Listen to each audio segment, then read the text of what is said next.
Bonjour à toutes, j'espère que vous allez bien. Comme tous les mercredis et les dimanches, on se retrouve pour une nouvelle vidéo. Et oui, l'hiver arrive, il fait froid, il fait nuit à 17 h, on n'a pas envie de sortir. Mais aujourd'hui, je vais vous donner une liste de 14 idées de choses à faire pour romantiser l'hiver.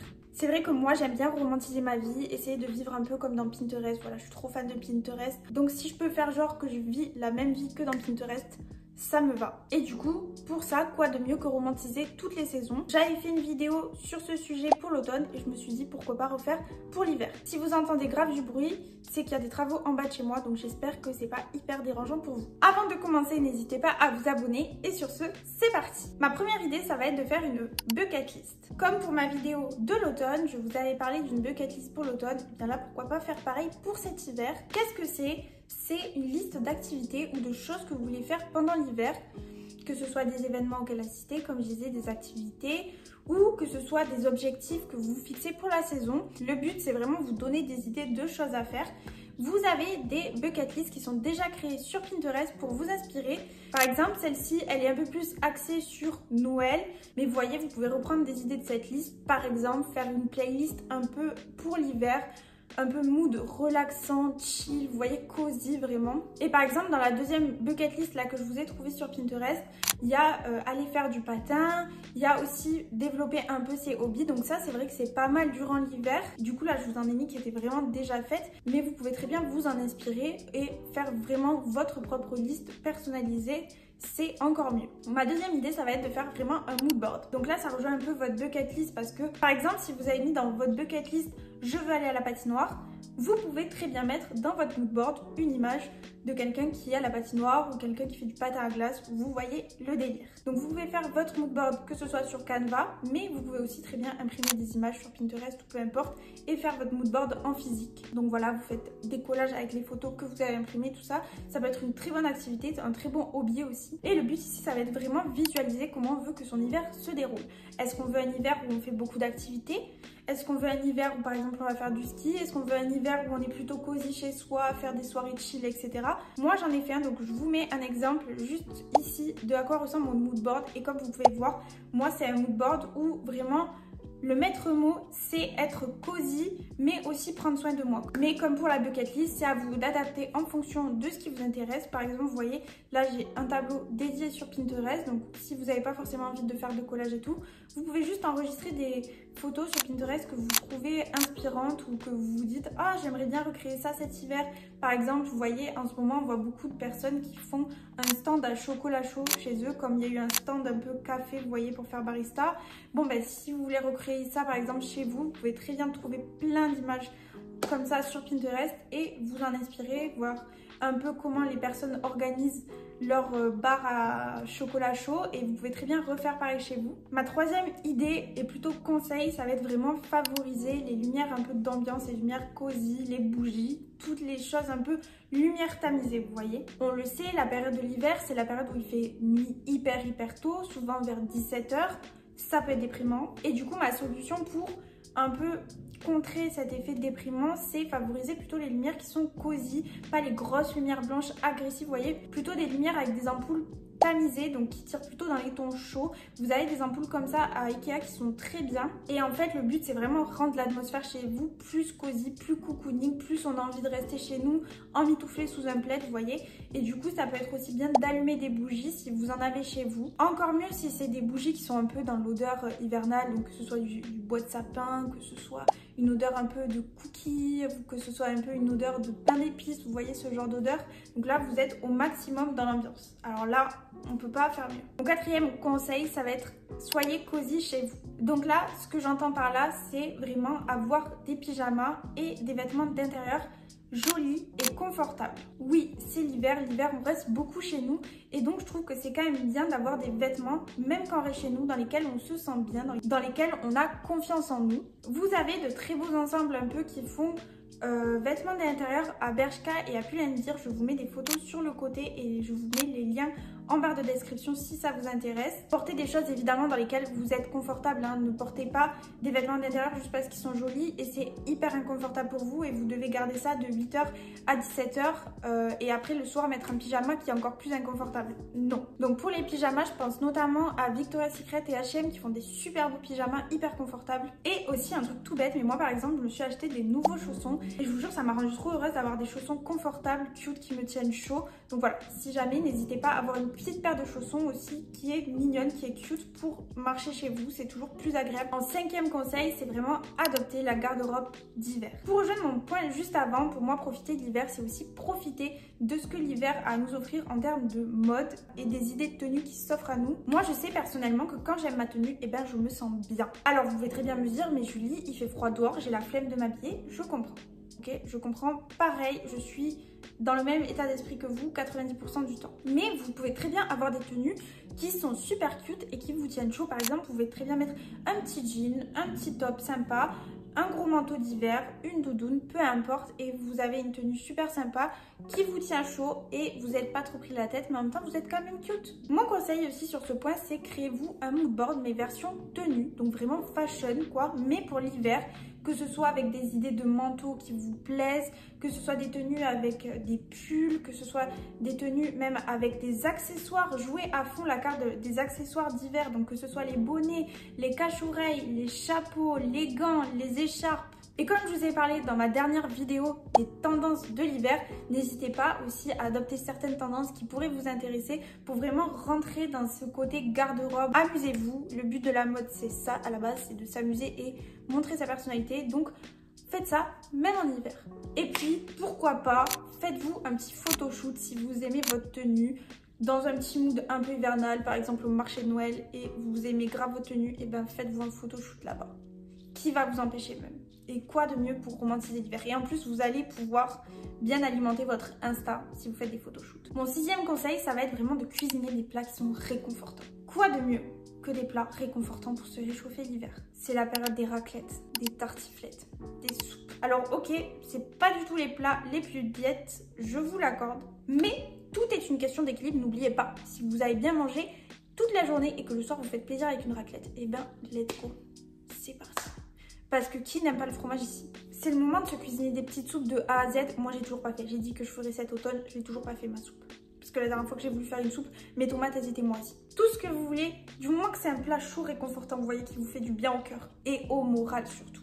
Mon 7e conseil, ça va être de profiter aussi des boissons chaudes réconfortantes. Donc là, voilà, ça rejoint mon point sur les plats réconfortants, mais là plutôt en boissons chaudes. Je pense par exemple à un bon chocolat chaud. Vous avez fait chauffer le lait dans votre casserole, vous ajoutez des morceaux de chocolat et vous mettez des petites guimauves, de la petite chantilly. Pas du tout diète encore une fois, mais hyper réconfortant et hyper bon pour le moral. Ça, c'est sûr. Vous avez même, j'ai vu sur Pinterest, des recettes de chocolat chaud un peu avec des Kinder Bueno. Donc ça peut être super sympa aussi de tester plusieurs sortes de recettes, vous voyez. Si vous aimez le café aussi, transformez-vous en barista. Essayez de reprendre des boissons que vous avez vues, que ce soit chez Starbucks, Columbus, tous les trucs comme ça. Il y a une recette qui vous a inspiré ou qui vous donne envie. Essayez de la reproduire chez vous. Regardez ce qu'il vous faut. Vous avez plein de recettes sur TikTok, de petits trucs un peu barista comme ça. Ça peut être super sympa à tester et super fun aussi. Donc par exemple, je pense au café au chocolat blanc. Moi, personnellement, j'ai les sirops de chez Monin. Alors j'ai... Mais qu'est-ce que c'est que ce boucan? J'essaye de tourner une vidéo. Donc comme je vous disais, moi j'ai des sirops de chez Monin, donc des miniatures du coup. C'était un coffret de 4 que j'ai trouvé au bruit de la cuisine. Ça peut être super sympa aussi comme idée de cadeau pour quelqu'un qui aime le café et qui aime tester de nouvelles recettes. Parce que franchement, bah déjà, ça vous permet de tester aussi, vu que c'est en mini, si vous aimez pas trop, bon, bah c'est pas une grosse perte. Et puis si vous aimez, bah, vous pouvez l'acheter en grand. Vous pouvez aussi juste très bien boire votre petit café, cappuccino, expresso, peu importe, avec votre petit livre, sous votre plaid, ou même votre thé, si vous êtes plus de la team des thés. Le but, c'est d'avoir notre petite boisson qui nous réchauffe et faire une activité cosy. Mon 8e conseil, ça va être de profiter des événements de la saison. Et là, je pense notamment à tout ce qui est en lien avec Noël, que ce soit faire un marché de Noël et aller tester des petits coins nourriture ou juste aller vous balader et regarder ce qu'il y a dans le marché. Aller voir des illuminations si vous en avez près de chez vous. Si vous avez la chance d'avoir de la neige aussi autour de vous, faire une bataille de boules de neige, construire un bonhomme de neige ou juste vous balader dans la neige. En fait, voilà, le but, c'est vraiment dans cette catégorie, profitez des petits moments que nous offre l'hiver, qui sont rares et qui arrivent qu'une fois par an, vous voyez. Faut vraiment en profiter au maximum parce que c'est ça, romantiser sa vie, c'est profiter des petits moments du quotidien et les transformer en quelque chose qui vous apporte énormément de joie. Mon 9e conseil, du coup, ça rejoint un peu le premier, c'est aller vous balader. Là aussi, vous pouvez me dire, mais Julie, il fait froid dehors, j'ai la flemme. Et moi, déjà, je vous dirais que marcher, c'est bon pour vous, c'est bon pour votre santé. Déjà de 1.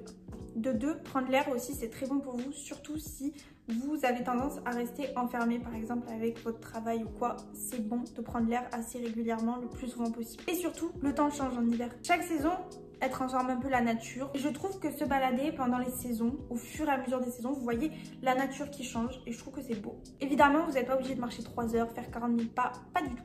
Vous pouvez très bien sortir, mettre vos petites baskets, mettre un manteau qui vous tient chaud, une petite écharpe et aller vous balader 20 minutes en bas de chez vous. Et pendant cette balade, vous pouvez mettre vos écouteurs, écouter votre playlist un peu hivernale, un peu cosy, admirer la nature, faire des petites photos un peu esthétiques, un peu cute. Mon 10e conseil, c'est faites des soirées films. Faites-vous une soirée film avec vos lumières cosy, des petits snacks, une petite bougie qui brûle sur le côté, un petit chocolat chaud ou un petit thé. Et un petit film cosy, que ce soit Harry Potter, un film de Noël, une comédie, peu importe, ou une série même, on s'en fiche. Un truc qui vraiment vous relaxe et vous détende et soit un peu rigolo. Moi, je sais que j'aime bien regarder plus de comédies en hiver, je sais pas. Des comédies et les trucs un peu romantiques, là, la romance des trucs de Noël, c'est grave ma came en hiver. Et juste, voilà, profitez de ce moment pour vous relaxer, vraiment vous détendre après une dure journée de travail ou le week-end où il fait froid dehors et vous avez la chance de pouvoir rester enfermé chez vous au chaud. Profitez de ce moment. Mon 11e conseil, ça va être vraiment de travailler sur ses objectifs 2025. Et oui, l'hiver, c'est aussi la période pour travailler sur ses nouveaux objectifs. Et donc là, notamment, les objectifs que vous aurez pour 2025. Vous pouvez vous créer un mood board avant que l'année commence. Vous pouvez aussi faire le point sur vos objectifs que vous aviez en 2024, que vous avez réalisés ou non. Et ceux que vous n'avez pas réalisés, essayez de voir pourquoi vous les avez pas réalisés. Fixez-vous des nouveaux objectifs pour 2025. En gros, l'hiver, c'est un peu le moment de rentrer dans son winter arc. Donc là, j'ai toute une vidéo dédiée à ce sujet que je vous invite à aller voir si vous souhaitez en savoir plus. Je vous mets le lien en barre de description si jamais ça vous intéresse. Mon 12e conseil, c'est faites-vous une soirée self-care. L'hiver, c'est aussi le moment de prendre soin de soi. Avec la nuit qui tombe vite, vous pouvez très bien profiter de la soirée pour vous faire vraiment une soirée self-care, une soirée où vous prenez soin de vous. Vous pouvez par exemple faire un bain moussant, rajouter des petites bougies, lire votre livre dans votre bain. Et si vous n'avez pas une baignoire, vous pouvez juste faire une douche chaude, bien relaxante avec plein de petits soins autour, un gommage, peu importe. Profitez-en aussi pour vous faire un masque pour le visage. Le principal, c'est de vraiment prendre le temps de prendre soin de vous.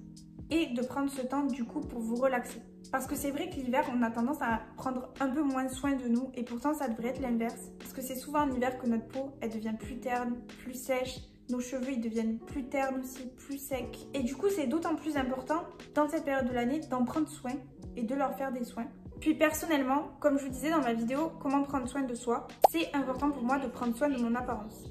Peut-être que ça va vous paraître superficiel et franchement je comprendrai. Ça joue beaucoup sur mon moral. Si je prends pas soin de moi, je vais pas aller bien mentalement. Du coup, je sais que j'essaye d'y faire beaucoup attention, notamment en hiver. Et que ce soit tout bête, j'essaye de prendre soin de mes ongles, j'essaye de prendre soin de mes cheveux, j'essaye de prendre soin de ma peau. Pour vraiment me sentir au max de ma forme et avoir confiance en moi vraiment tout au long de l'année. Mon 13e conseil, ça va être de faire des activités. Et notamment faire des activités en lien avec la saison. Donc ça peut être des activités à l'extérieur, par exemple aller à la patinoire. Ou comme je disais, aller se balader. Aller au marché de Noël, tout ça. Mais ça peut être aussi des activités chez vous, par exemple cuisiner un gâteau, que ce soit des cookies, des cinnamon rolls, peu importe. Ça peut être aussi un date night peinture, que ce soit avec votre chéri ou vos amis, ça peut être super sympa. Vous ramenez de la peinture, des tableaux et chacun fait sa petite peinture, ça peut être super sympa. Vous pouvez faire aussi une soirée jeu de société avec votre famille ou vos amis. Et enfin, mon dernier conseil, ça va être les musiques d'ambiance d'hiver. Vous le savez ou peut-être pas, mais j'aime beaucoup les musiques d'ambiance. Et en automne, j'en ai beaucoup écouté et je vous en ai parlé aussi dans ma vidéo romantiser l'automne. C'est vrai que j'en mets tout le temps. J'en mettais surtout beaucoup pour lire parce que j'aime pas trop lire dans le silence, il me faut un peu un fond sonore. Mais j'en mettais aussi pour faire le ménage chez moi. Et vous pouvez écouter ça, vous voyez, donc comme je disais, quand vous lisez, quand vous faites une autre activité, quand vous faites le ménage, quand vous travaillez. Et je trouve que ça change des musiques ou des vidéos YouTube un peu plus classiques. Ça vous met de suite dans une ambiance et ça vous permet de romantiser votre vie, je trouve. C'était tout pour cette vidéo, j'espère qu'elle aura pu vous donner des idées. Si cette vidéo vous a plu, n'hésitez pas à laisser un petit like et à vous abonner. Merci beaucoup d'avoir regardé. Commentez cet emoji si vous avez regardé jusqu'ici. Et moi, je vous fais des bisous et je vous dis à bientôt dans une prochaine vidéo.